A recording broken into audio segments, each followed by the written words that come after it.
So once again you are welcome in biology classes with Rakesh Bhatia. आज हमारा topic है fertilisation and implantation. जैसे कि पिछले टॉपिक्स में हमने पढ़ा है development of sperm, development of ovum and menstrual cycle. अब इसके बाद हमारा जो सिस्टम आगे बनता है that is fertilization. What is fertilization? Fertilization is the fusion of sperm with egg. ठीक है, fusion of sperm with egg, that is called as fertilization. And fertilization that takes place in the oviduct. Fertilization takes place in fallopian tube, that is also called as oviduct. And what is at oviduct कौन से point पे? that is ampullary isthmic junction of the oviduct. तो थोड़ा सा मैं इसको diagram बना दूं। अगर ये oviduct, this is oviduct and these are femora and this infundibulum, these are the parts of oviduct. This is, you can call endometrium. This you can call it as endometrium. ठीक है, तो ये oviduct है। अब यहां पे क्या है? ओविडक्ट पे यहां पे है ओवरीज अटैच्ड हेयर। ठीक है, और ओवरी के बीच में क्या है? ग्राफियल फॉलिकल की डेवलपमेंट होगी। यहां पे ऊगोनियम है, ऊगोनिया है यहाँ पे। ऊगोनिया जो है that is plural and oogonium that is singular. यहाँ पे ऊगोनियम है जहां से development of egg will be there. ठीक है, अब डेवलपमेंट ऑफ एग हमने क्या मेंस्ट्रुअल साइकिल में हमने पढ़ा था? Follicular phase. ठीक है ना, फोलिकुलर फेज में क्या था? फोलिकुलर फेज, और फोलिकुलर फेज में हमने पढ़ा development of follicle, that was primary follicle, secondary follicle, tertiary follicle and then it was the Graafian follicle. तो ग्राफियन फोलिकल की डेवलपमेंट कहां होगी? ओवरी के अंदर। ये सारे प्रोसेस कहां चलेंगे? ओवरी के अंदर चलेंगे। मींस ग्राफियन फोलिकल के अंदर क्या होगा? ओव्यूल होगा। That ovule will be in secondary oocyte stage. Secondary oocyte stage, oocyte stage, secondary oocyte stage है। Mean this secondary oocyte stage में कैसे है? क्योंकि इसका जो डिवीजन है, ठीक है, meiosis 2 that is suppressed at metaphase 2। देखो पहला जो डिवीजन था that was suppressed at prophase 1, leptotene और प्रोफेज 1। लेकिन जो दूसरा डिवीजन है वो कहां पे सप्रेस हो गया इसका? meiosis 2 दैट इज मेटाफेज 2 में। तो हमारी जो ऊगोनियम है, ऊगोनिया है, that is oogonium that is in the secondary oocyte stage. ठीक है, अब सेकेंडरी oocyte स्टेज से ये oogonia that is release from here. Oogonia यहां से रिलीज होगा सेकेंडरी oocyte स्टेज में after rupturing of this Graafian follicle. और ग्राफियन फॉलिकल जब रप्चर करेगा तो कौन से डे में रप्चर करेगा? That is 14th day of menstrual cycle. Graafian follicle will rupture at 14th day of menstrual cycle and will release the egg, will release the egg in secondary oocyte stage। egg को release करेगा secondary oocyte stage में release करेगा ये। ठीक है, यहां तक आपको बात क्लियर है? उसके बाद ये egg जो है, egg जब रिलीज होगा, ये egg मान लो यहां पर रिलीज होगा, तो इसके साथ कुछ सेल्स और भी है साथ में। कौन से सेल्स है इसके साथ? ये सेल्स है, जैसे इसके पास ग्रैनुलोसा सेल्स है, कुछ इसके साथ चले आए, ग्रैनुलोसा सेल्स साथ में आ गए। तो ये कहां पहुंच गए? इसको सबसे पहले किसने पिक किया? ओवरी से सबसे पहले जो पिकिंग पॉइंट है वो कौन सा? फिम्ब्रिया। ओवरी के जो फिम्ब्रिया है जो होल्ड करके रखता है ओवरी को, उसने इसको पिक किया। और फिम्ब्रिया के बाद ये इसकी लिगामेंट्स हैं। ओवरी जो है किससे अटैच्ड है? हमारे ओविडक्ट से अटैच्ड है, फिर ट्यूब से, पेल्विस से अटैच्ड है। इसको पिक किया यहां से और यहां से इसको ट्रांसफर करेगा टुवर्ड्स दिस यूट्रस। ठीक है, this egg is being transferred in the secondary oocyte towards uterus। ठीक है, for implantation। अगर इसको स्पर्म मिलता है, अगर इसको स्पर्म मिल जाता है तब तो इसकी implantation, तब तो इसका फर्टिलाइजेशन हो जाएगा। और अगर इसको स्पर्म नहीं मिलता है तो क्या करेगा? It will rupture and blood will ooze out from the vaginal orifice in the form of menstrual cycle।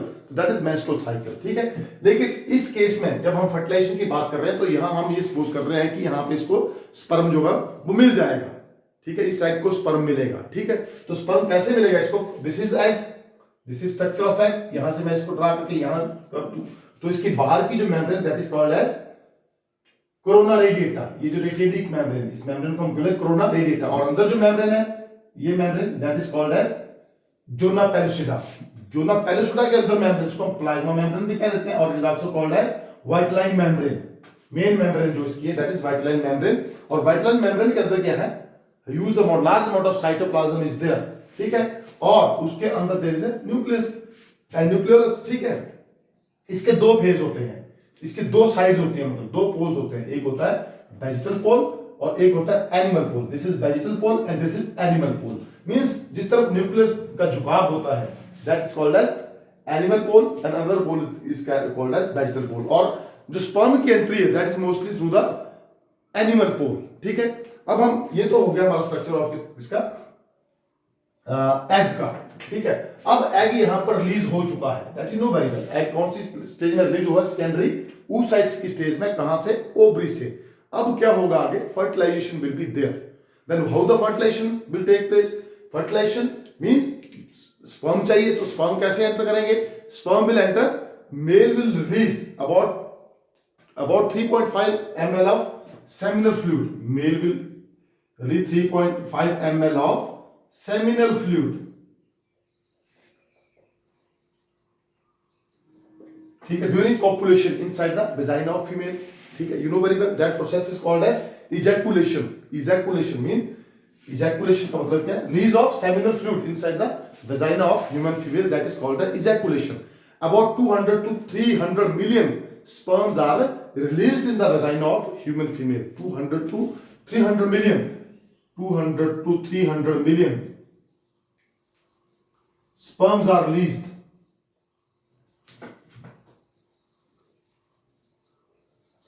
in one ejaculation।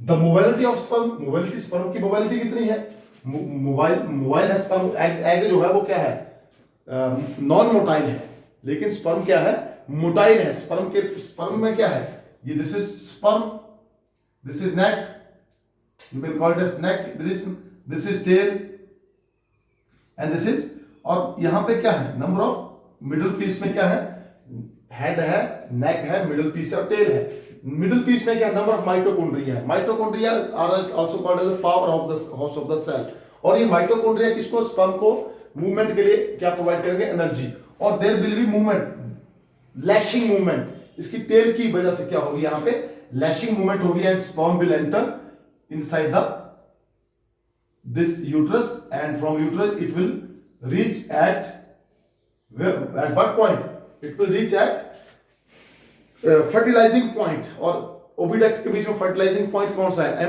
Ampullary isthmic junction, ये this region is called as ampulla, और ये reason किसको हम बोलेंगे, isthmus, and in between the two there is a point that is called as, जहां पे दोनों मिलते हैं, that is called as ampullary isthmic junction। तो इस यहां पे जो है मेल का स्पर्म जो है वो कहां, किसको, एग के पास पहुंच जाएगा। अब मैंने आपको बताया कि 200 to 300 million sperms are released in one ejaculation। out of these, very huge number, out of this fertilization तो एक करेगा, तो बाकी कहां चले जाएंगे, तो ये जो बाकी स्पर्म्स हैं उनमें से सिर्फ 100 जो हैं, 100 can reach in the oviduct, 100 can reach to the oviduct, और बाकी के बाकी सारे क्या हो जाएंगे, डिसइंटीग्रेट हो जाएंगे, डीजनरेट हो जाएंगे। किससे कौन डीजनरेट करेगा उसको करेगा degenerate, acidity of vaginal fluid, acidity of vaginal fluid as well as some phagocytic cells inside the vagina of human female, वो क्या करेंगे, इसको खा जाएंगे। ठीक है, और एसिडिक मीडियम जो है उनको खत्म कर देगा। Only 100 will be able to survive। ठीक है, and there will be capacitation inside the female genital tract। what is capacitation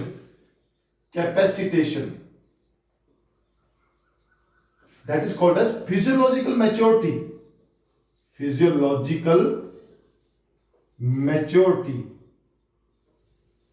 of sperm inside female genital tract। मतलब फीमेल जेनिटल ट्रैक्ट के बीच में स्पर्म की क्या होगी, फिजियोलॉजिकल मैच्योरिटी होगी, और इस फिजियोलॉजिकल मैच्योरिटी के प्रोसेस को हम क्या बोलेंगे, कैपेसिटेशन। कैपेसिटेशन, और कैपेसिटेशन क्या करेगा, capacitation will make it competent to fertilize the ovum. Capacitation will make it competent to fertilize the ovum. अब जो मैम इसकी जो परमेबिलिटी है, ठीक है ना, सक्रीशन, जो सक्रीशन किस किस की स्पर्म में किस किस की सक्रीशन है, सेमिनल फ्लूइड जो है, जो कैपेसिटेशन में भी हेल्प करेगा, इसका फीमेल जेनेटिक ट्रैक्ट में कैपेसिटेशन का हेल्प करेगा, वो क्या क्या है। तो सक्रीशन सीमन में किस किस की सक्रीशन है, सीमन में सक्रीशन होती है प्रोस्टेट ग्लैंड की, ठीक है, वहां पे क्या क्या है, prostate gland, secretion of prostate gland, secretion of seminal vesicle and secretion of Cowper's gland. ये सब सक्रीशन जो है वो क्या करेंगे, स्पर्म की कैपेसिटेशन में हेल्प करेंगे, ठीक है ना। और इनका एक और काम क्या होता है, ये जो वेजिनल ओरिफाइस है इन द फीमेल, उसकी एसिडिटी को भी न्यूट्रलाइज करने में रोल प्ले करते हैं, ठीक है। तो अब हम बात करेंगे, यहां ये तो हमने बात कर ली, जो हमारी पुरानी बातें भी थी थोड़ी सी, और हमने यहां से कुछ एक नए पॉइंट भी ऐड किए, तो ये सारी बातें। अब क्या होगा, अब होगी आगे फर्टिलाइजेशन, और फर्टिलाइजेशन मींस कि sperm has been reached to the ovum now. अब ओवम के पास स्पर्म जो है वो पहुंच चुका है, sperm now there will be fertilization. Fertilization means sperm जो है वो कहां पहुंच चुका है, एग के पास पहुंच चुका है। अब एग की अगर बात करूं, मैं इसको ऐसे ड्रा करूं यहां पे, तो ये एग की जो अंदर वाली मेम्ब्रेन, एक तो एग का क्या आ गया यहां पे, सेंटर में न्यूक्लियस आ गया, ये एग के अंदर की मेम्ब्रेन, इसको वाइटल, इसके बाहर membrane that is called as corona, that is called zona pellucida, ठीक है। और उसके बाहर radiating membrane just like this, that is called as, इस मेम्ब्रेन को हमने क्या बोला है, कोरोना रेडिएटा। अब कोरोना रेडिएटा के जो सेल्स हैं वो कैसे हैं, ग्रैनुलोसा लेयर के सेल्स भी इसके साथ हैं। कोरोना रेडिएटा में, कोरोना रेडिएटा, कोरोना रेडिएटा। अब यहां पे ग्रैनुलोसा सेल्स भी हैं, कहां कुछ ग्रैनुलोसा सेल्स भी हैं, ठीक है। और उसके बाद आपको पता है ये मेम्ब्रेन कौन सी, जोना पैलिसिडा,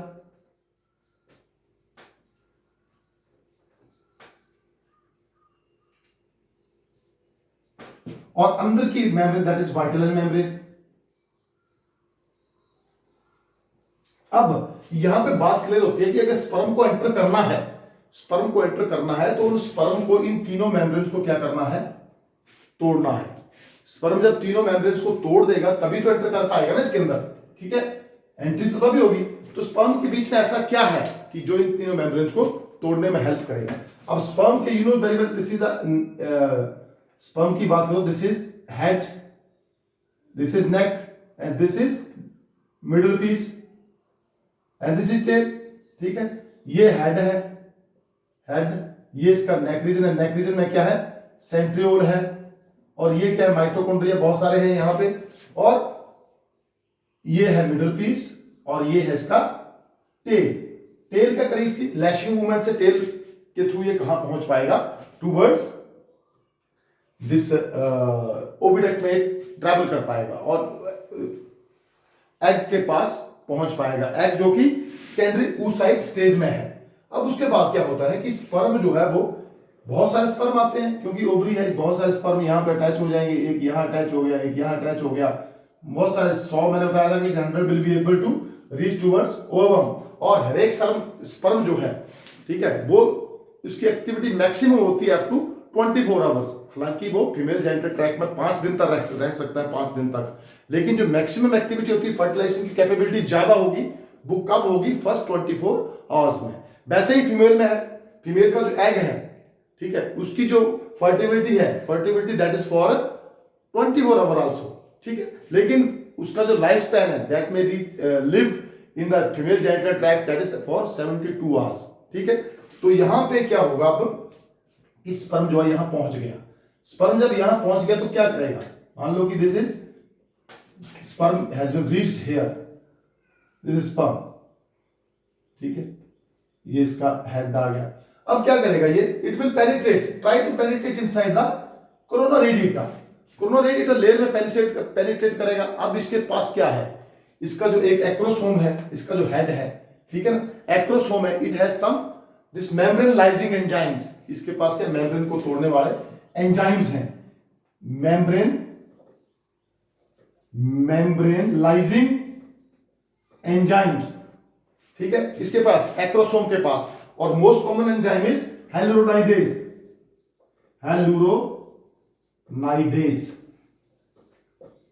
हेलुरोनाइडेज ये मोस्ट कॉमन एंजाइम है, इसके बीच में प्रेजेंट है। और ये एंजाइम क्या करेगा, कोरोना रेडिएटा को डिसॉल्व करेगा, ठीक है। उसके बाद ऐसे ही ये इसको इस लेयर को डिसॉल्व कर देगा। जोनालाइसिन मीन जो जोना पेरिसुडा को क्या करेगा, डिसॉल्व करेगा। मीन जो मेन एंजाइम यहां जो डिजोल्यूशन के लिए responsible, that enzyme is called as hyaluronidase. और ये एंजाइम क्या करेगा, इस वजह से क्या होगा, sperm will enter inside the female.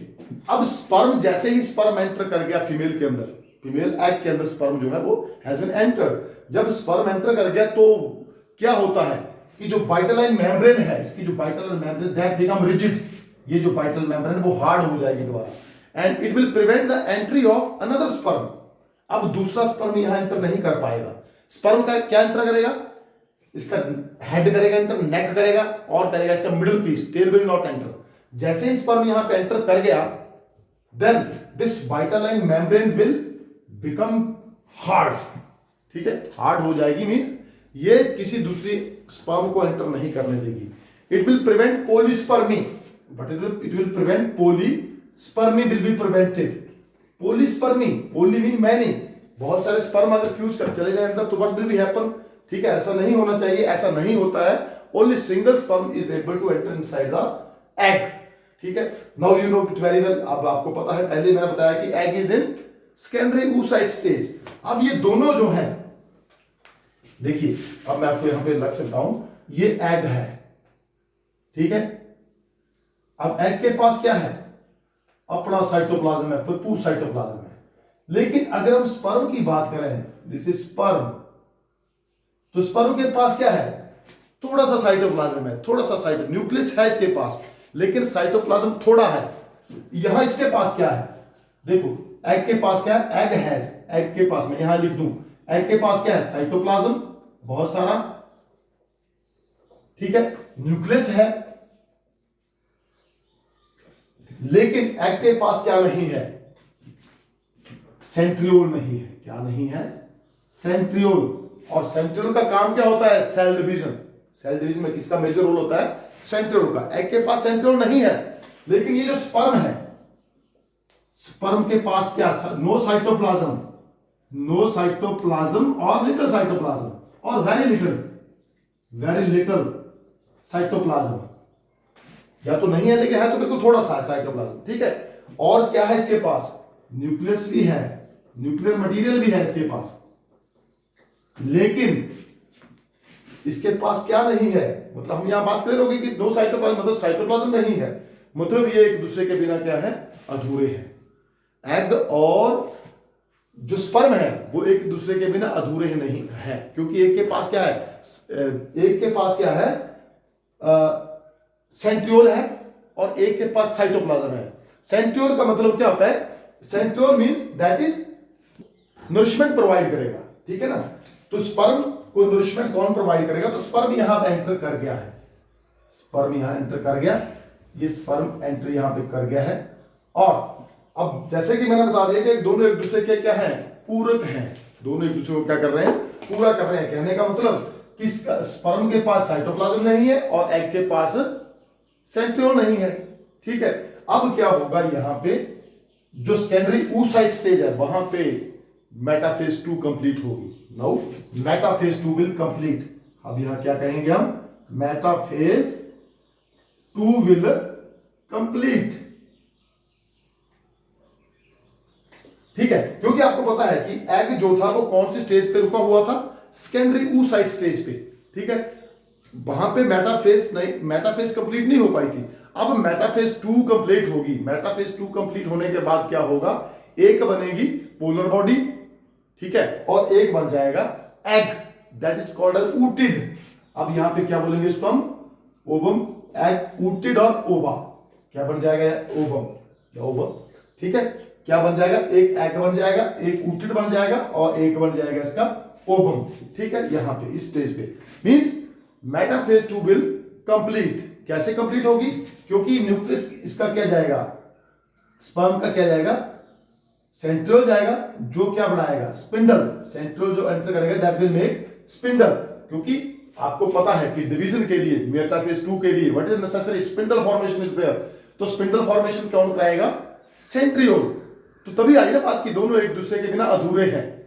अब स्पर्म जो एंटर किया उसको डेवलपमेंट के लिए क्या चाहिए था, साइटोप्लाज्म। अगर साइटोप्लाज्म तो उसके पास कम था बिल्कुल मात्रा में, लेकिन जो एग है उसके पास भरपूर साइटोप्लाज्म है। ठीक है, तो यहां दोनों को, एक को भोजन मिल गया और दूसरे को डिवीजन करने के लिए क्या मिल गया, सेंट्रियोल मिल गया। सेंट्रियोल ने स्पिंडल बना दी और division will be there and formation of one polar body, एक पोलर बॉडी बन गई यहां इनसाइड, एक जो पोलर बॉडी तैयार हो गया और एक क्या तैयार हो गया, ootid, one ootid and one polar body. Polar body perishes. The function of polar body is not known clearly in any book. So polar body that perishes, and this egg will develop, and the you can call it as genetic material of this sperm and egg will fuse, and diploidy is again restored. Means to, and so what is formed here? Zygote is formed. What is formed is it that is zygote is form, और zygote बन गया है इसके अंदर। और इस condition को हम क्या बोलेंगे, इसको हम बोलेंगे amphimixis. Amphi means genetic material of both male sperm as well as female egg has been mixed, that mixing is called as amphi mixing. ठीक है, अब एम्पी मिक्सिस इसके अंदर हो चुकी है, मीन जाइगोट फॉर्मेशन। और एम्पी मिक्सिस कहां हुई है, ये एम्पी मिक्सिस हुई कहां है, ये आपको पॉइंट याद रखना है। कौन, कहां पे, एम्पुलरी इस्थमिक जंक्शन पे। This is this point, ampullary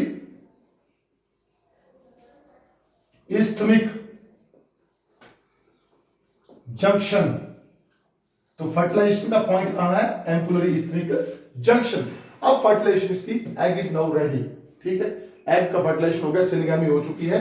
अब इसके बाद क्या होगा, फर्टिलाइजेशन के बाद व्हाट विल बी देयर। अब क्या होगा कि मान लीजिए दिस इज, अब यहां हो रहा है, ये मान लो ये दिस इज कंडीशन, यहां में चलो एग का फर्टिलाइज्ड एग यहां आ गया। अब फर्टिलाइज्ड एग के बाहर क्या है, up to some extent these layers are there.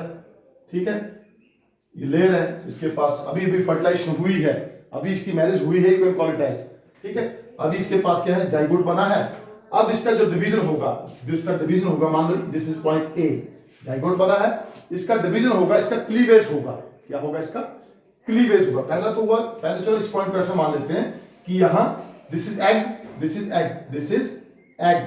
ए में मान लेते हैं एग है, बी में मान लेते हैं, बी में की स्पर्म जो है that is trying to enter. ठीक है ना, मतलब बी पॉइंट क्या है, बी डायग्राम में क्या है कि sperm trying to enter inside egg. ठीक है, अब स्पर्म जो है एंटर कर गया, third point B will call sperm has been entered. Sperm ने क्या कर लिया, एंटर बन गया और जाइगोट बन गया यहां पे। ठीक है, zygote that is C point. अब डी डायग्राम हमारी क्या हो सकती है, यहां पे क्या होता है, अब क्लीवेज होता है। क्लीवेज मतलब इक्वल डिवीजन, इसके सेल्स का क्या होगा, इक्वल डिवीजन होगा। और बाहर जो मेम्ब्रेन है दैट इज कौन सी, वाइटलाइन मेम्ब्रेन, और दूसरी कौन सी है, जोना पेलिसिडा, वो रहेंगी। और जो हमारी कोरोना रेडिएटा जो मेम्ब्रेन है दैट इज, वो खत्म हो जाएगी। कोरोना रेडिएटा जो है दैट इज ग्रैनुलोसा सेल्स की लेयर। अब यहां पे दो लेयर्स रहेंगी सिर्फ, कौन सी, एक तो वाइटलाइन मेम्ब्रेन है, और वाइटलाइन मेम्ब्रेन जो है that prevent polyspermy, you know it very well. Polyspermy बचाने के लिए, क्योंकि ज्यादा स्पर्म जो है फर्टिलाइज ना कर जाए, तो पोलिस्पर्मी के लिए रिस्पॉन्सिबल कौन सी लेयर है, दैट इज वाइटलाइन। अब यहां पे डिवीजन जो हो रहा है दैट इज माइटोटिक डिवीजन, यहां पे डिवीजन चल रहा है माइटोटिक डिवीजन। तो ऐसे ही डिवीजन चलता चलेगा। डी डायग्राम मान लो, ये यहां पे क्लीवेज हुआ, और ऐसे डिवीजन दो जो 4 में डिवाइड करेंगे, ये बार की लेयर है, 2 cell will divide into 4 cells and 4 cell into 8 cell. Means I will draw here about eight cell stage. So ये 1, 2, 3 and 4 cell. 4 cell stages formed. Then next stage is 8 cell stage. ठीक है, and then is 16 cell stage. And 16 cell stage, this is, I can say here, this is outer layer, vital membrane as well as zona pellucida. और यहां अंदर क्या बन रहे हैं, 16 cells are formed. ठीक है, 16. अब इस सबसे बड़ा फीचर यहां पे क्या है कि डिवीजन तो हो रहा है, लेकिन division is not accompanied by growth of cells. Division हो रहा है यहां पे, लेकिन ग्रोथ नहीं हो रही सेल की. ठीक है, मेन पॉइंट ये है कि division is there but there is no growth of cell. हालांकि होता क्या है, डिवीजन के साथ ग्रोथ होती है, लेकिन यहां डिवीजन हो रहा है लेकिन ग्रोथ नहीं हो रही है. Means this zygote has been transferred to 16 cell stage. तो 8 to 16 cell stage is called as morula. अब 8 से इसको हम क्या बोलेंगे, मोरूला. 8 से 16 सेल की स्टेज को हम क्या बोलेंगे, morula. No, morula has been formed here. Morula यहां पे बन चुका है. अब मोरूला आगे क्या करेगा, मोरूला आगे क्या करेगा, तो मैं अब यहां पे समझाता हूं आपको कि मोरूला फॉर्मेशन तक. तो यहां पे ये सेल है, ये एग निकला है. एग कौन सी, secondary oocyte stage. I think अब आपको ये चीजें सारी समझ आ जानी चाहिए, क्योंकि बहुत बार बता चुके हैं हम कि एग जो है जब ओवरी से रिलीज होगा तो कौन सी स्टेज पे रिलीज होगा, सेकेंडरी oocyte स्टेज पे रिलीज होगा. अब दिस एम्पुलरी इस्थमिक जंक्शन में ये एग पहुंच जाएगा और इसके साथी बाहर हैं, और that is corona radiate as well as other layers. अब यहां क्या आएगा, sperm will enter. There will be entry of sperm. ज्यादा होंगे चाहवान, लेकिन एंटर कौन करेगा, सिर्फ एक करेगा. और एंट्री के बाद क्या होगा, जो इसकी membrane that is vital membrane that will become impermeable. That will become impermeable for other sperms. ठीक है.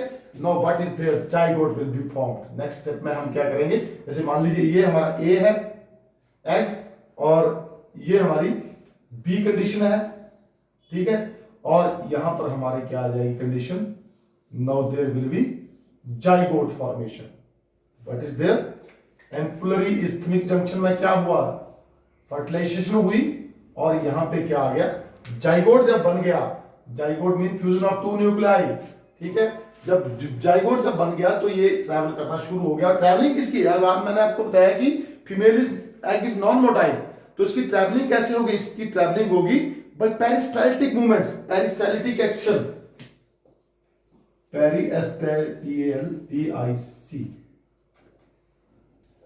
Peristaltic movements, peristaltic movement and और सेलुलर एक्शन से जो है वो मूवमेंट इसकी होगी यहां पे. ठीक है. अब आपको पता है कि स्पर्म जब एंटर कर गया है, स्पर्म जब एंटर कर गया है तो वहां पे माइटोकॉन्ड्रिया भी तो स्पर्म के एंटर कर गए हैं. तो फीमेल का जो ये अब एग है that is more active compare to previous situation, क्योंकि यहां पे क्या एंटर कर चुका है, जो स्पर्म का माइटोकॉन्ड्रिया यहां पे एंटर कर गया. Mitochondria that will provide the energy to the developing this coitus. अब इस माइटोकॉन्ड्रिया की हेल्प से ही, और साथ में जो साइटोप्लाज्म है इसका सेल का, वहां से नरिशमेंट मिल रही है, माइटोकॉन्ड्रिया से एनर्जी मिल रही है. क्योंकि इसमें अब हुआ क्या है, जैसे स्पर्म ने एंटर किया उससे क्या हुआ कि एग में ऑक्सीजन की डिमांड भी बढ़ गई ज्यादा. ठीक है ना, ऑक्सीजन जो दैट इज ऑक्सीजन जो है उसका ज्यादा कंजप्शन शुरू हो गया. ठीक है. उसके बाद ये जो मोरूला स्टेज आ गई, मोरूला स्टेज के बाद कौन सी स्टेज आती है, अब आती है ब्लास्टूला. ब्लास्टूला स्टेज का मतलब क्या होता है कि ये जो लेयर्स है, लेयर्स, आउटर लेयर्स, अब इसको जरूरत नहीं है. आउटर जो लेयर जोनो पैलिसुडा दैट इज यहां पे स्टार्ट हो जाती है वो डिजेनरेटिंग होगी. ठीक है ना. अब जोना पैलिसुडा जो वो दैट डीजेनरेट्स कंप्लीटली. जोना पैलिसुडा क्या हो जाएगी, डीजेनरेट कर जाएगी. और दिस मोरूला स्टेज के बाद जोना पैलिसुडा क्या करेगी, डीजेनरेट कर जाएगी. और मोरूला कब बनता है आपको पता है, ये जब फर्टिलाइजेशन होगी जाइगोट बन गया, तो जाइगोट से 12 to 24 ये जाइगोट बना, ये जाइगोट बन गया. ठीक है ना. और जाइगोट से 12 to 24 आवर तक क्या बना इसका, इसको आप बता देते हैं क्योंकि यहां पे इसकी जरूरत नहीं है. स्पर्म ये डिवीजन हो गया, और ये डिवीजन इट इज अज्यूम्ड कि डिवीजन जो आपको कब होता है दैट इज इसका डिवीजन जो that is for 12 to 24 hours, 12 to 24 hours में होता है. और about ये morula, that morula is formed the third day. This now here is what is formed here. Here is formed morula. Morula, that is, it look like little mulberry. Morula in third day.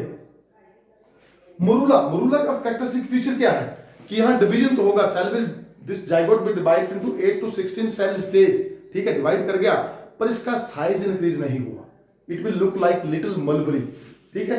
अब इसके बाद क्या होगा, इसकी मैंने बताया बार की जोना पैरासिटाइजिक layer जो वो क्या हो गई, खत्म हो गई। अब this cells outer layer of cell will arrange, outer layer of cell जो है इसकी दो लेयर्स बन जाएंगी, बाहर वाली लेयर जो है वो इस तरीके से अरेंज कर लेगी और एक कैविटी बन जाएगी बीच में, that cavity is called as blastocoel. इस कैविटी को हम क्या बोलेंगे, इसको हम ब्लास्टोसील। और इसके जो सेल्स हैं, बाकी सेल्स बचे हैं, ये इंटरनल से अंदर वाले जो सेल्स हैं, अंदर वाले बाहर वाली लेयर इस तरीके से इनलार्ज कर लेगी और अंदर वाले सेल जो है वो एक पॉइंट पे ऐसे अरेंज हो जाएंगे, ठीक है ना। इनको हम बोलेंगे inner cells, inner mass cells, ठीक है। ये बन गई हमारी ट्रोफोब्लास्ट। क्या बन गई ये लेयर, इस लेयर को हम क्या बोलेंगे, ट्रोफोब्लास्ट, ठीक है ना। और ये क्या आ गई हमारी ब्लास्टोसील, क्या बन गई ये ब्लास्टोसील, ठीक है। अब इस कंडीशन में this is also called as blastula, ठीक है। इस कंडीशन में ये जो एग है, no it is not egg, it is in morula. Now this morula, this is what is this is endometrium. ये एंडोमेट्रियम लेयर है, ये लेयर जो दैट इज यूट्राइन एंडोमेट्रियम, आपको पता है perimetrium, mesometrium and this is endometrium. ये uterine endometrium है और इंप्लांटेशन ऑफ फोइटस कहां पे होता है, एंडोमेट्रियम पे होता है। अब ये ब्लास्टोसिस्ट स्टेज में ये जो मोरूला है अब ब्लास्टोसिस्ट में बदल चुका है, डिटेल मैंने बाहर समझा दिया। अभी सेल जो है कहां, एक साइड पे है इस तरीके से, और ये सेल जो है वो क्या बनाएंगे, फोटो डेवलपमेंट में रोल प्ले करेंगे। और ये जो लेयर है ट्रोफोब्लास्ट लेयर, ट्रोफोब्लास्ट लेयर का फंक्शन क्या है, अटैचमेंट। ये स्टिक, ये हमारा ब्लास्टोसिस्ट, BLASTOCYST, ब्लास्टोसिस्ट जो है वो कहां करेगा, यूट्राइन एंडोमेट्रियम में अपना पोजीशन बना लेगा। और उसमें उसके बाद क्या होगा कि after some time this will be covered, this blastocyst will be covered by uterine wall, और ये क्या किसमें हेल्प करेगा, प्लेसेंटा फॉर्मेशन में हेल्प करेगा, यूट्राइन लेयर इसको कवर कर लेगी and here the development of this foetus will start. यहां पे development of foetus will be start, ठीक है। तो ट्रोफोब्लास्ट उसके बाद क्या होगा, उस during the developmental process upper part of this trophoblast layer, trophoblast की लेयर जो है इसका जो अपर पार्ट है that will form three germ layers। Trophoblast क्या बनाएगी, और inner mass of cells trophoblast जो है that will, उसका फंक्शन तो यहां खत्म हो गया। ट्रोफोब्लास्ट का काम क्या है, ट्रोफोब्लास्ट का काम है कि इसके attachment to the endometrium, attachment endometrium के साथ अटैचमेंट करने का काम है, प्लेसेंटा बनाने का काम किसका है, ट्रोफोब्लास्ट का। नरिशमेंट प्रोवाइड करने का काम किसका है, ट्रोफोब्लास्ट का। उसके बाद क्या होता है, जो inner mass of cells they will arrange themselves just like this। इनमें ट्रोफोब्लास्ट खत्म हो जाएगी और inner mass of cells they will arrange like this in the form of this knob like structure, and this structure is called an embryonal knob। इस structure को हम क्या बोलेंगे, embryonal knob, ठीक है।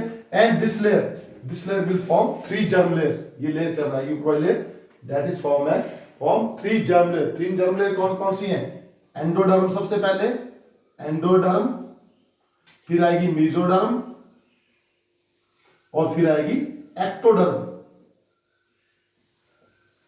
तो this endoderm, mesoderm and ectoderm there will be morphogenesis and organogenesis। there will be morphogenesis and organogenesis, मतलब different body parts organs बनेंगे during the gestation period of 280 days in human female, ठीक है। तो यहां इस तरीके से जो है डेवलपमेंट होगी किसकी, foetal development will be inside the you can call it as endometrium, endometrium wall inside the uterus. Endometrium कहां होता है, यूट्रस के बीच में। तो this is all about this you can call it fertilisation as well as implantation. थोड़ा sum up करो तो यहां से जो एग निकलेगा वो कौन सी स्टेज में निकलेगा, सेकेंडरी oocyte की स्टेज में निकलेगा, और ये प्रिपेयर करेगा egg for fertilization. Fertilization sperm will enter and fertilization will be there, and after fertilization there will be cleavage. Cleavage होगा, this zygote will divide to 2 cells, then into 4, 6 and 8, and then 4, 8 and 2, 4, 8 और 16 cell में divide करेगा। और 8 to 2, 16 cell stage is called as morula. Morula, why it's called a morula? Because they compact structure and it look like just little mulberry, little mulberry की तरह दिखेगा ये, ठीक है। मोरूला के बाद क्या होगा, सेल की डेवलपमेंट होती रहेगी और outer layer will arrange itself in a circle, ठीक है। आउटर लेयर अरेंज कर लेगी by leaving a gap behind, बीच में क्या करेगी, एक ओपनिंग थोड़ा गैप बना, कैविटी बना देगी, जिस कैविटी को हम क्या बोलेंगे, ब्लास्टोसील, ठीक है। उस और इसकी और outer layer that is called trophoblast. अब ट्रोफोब्लास्ट और ये जितने भी सेल्स हैं, जैसे मैंने बताया आपको कि जाइगोट 2 सेल में डिवाइड करेगा, 4 में डिवाइड करेगा, 8 में डिवाइड, 16 में डिवाइड करेगा, तो इन सेल्स को क्या बोलेंगे, जैसे 4 सेल्स हैं, 8 है, 16 है, ये सेल्स, इन सेल्स को क्या बोला हमने, these are blastomeres, these are called as blastomeres. हम यहां बात करेंगे कि जाइगोट 2 ब्लास्टोमियर में डिवाइड करेगा, 4 में डिवाइड करेगा, 8 में डिवाइड करेगा और 16 ब्लास्टोमियर में डिवाइड करेगा। जब 16 ब्लास्टोमियर्स होंगे तो स्टेज को हम क्या बोलेंगे, मोरूला। मोरूला स्टेज में क्या होगा, साइज नहीं बढ़ेगा, सेल्स का साइज वैसे ही रहेगा, ठीक है। And then will be 32 again development of this layer trophoblast, and trophoblast will help in implantation the uterus and formation of this placental layers, ठीक है। प्लेसेंटा क्या, मैकेनिकल कनेक्शन बिटवीन मोइटल maternal and foetal tissue, foetal and maternal tissue के बीच में जो mechanical connection है, जिसकी वजह से ऑक्सीजन मिलेगा, जिसकी वजह से न्यूट्रिशन मिलेगा, that is called as placenta, ठीक है। तो this is all about this fertilisation and implantation. I think it is very much clear to you. लेकिन इसको समझने से के लिए आपको जो आपके पुराने टॉपिक्स हैं, जो मेरे वीडियो लगातार यहाँ पे अपलोडेड है शुरू से लेके, अगर सभी वीडियोस को आप सीरीज में देखेंगे, लगातार देखें, एक के बाद एक सीरियल नंबर से, तभी आपको सारे प्रोसेस समझ आएंगे। अगर आप सोचेंगे कि सिर्फ इस वीडियो को देख के आपको सारा सिस्टम समझ आना, नहीं आ पाएगा। सबसे पहले आपको समझना पड़ेगा oogenesis, ठीक है। उसके बाद समझना पड़ेगा मेंस्ट्रुअल साइकिल, उसके बाद समझना पड़ेगा आपको फर्टिलाइजेशन एंड दिस इम्प्लांटेशन, ठीक है। और उससे भी पहले आपको स्पर्मेटोजेनेसिस भी समझना पड़ेगा। मीन सारे के सारे टॉपिक्स को आपको एक सीरीज में, एक स्टेप्स में, 1 by 1 समझना पड़ेगा, तभी आपके टॉपिक्स जो है क्लियर हो जाएंगे। That's all.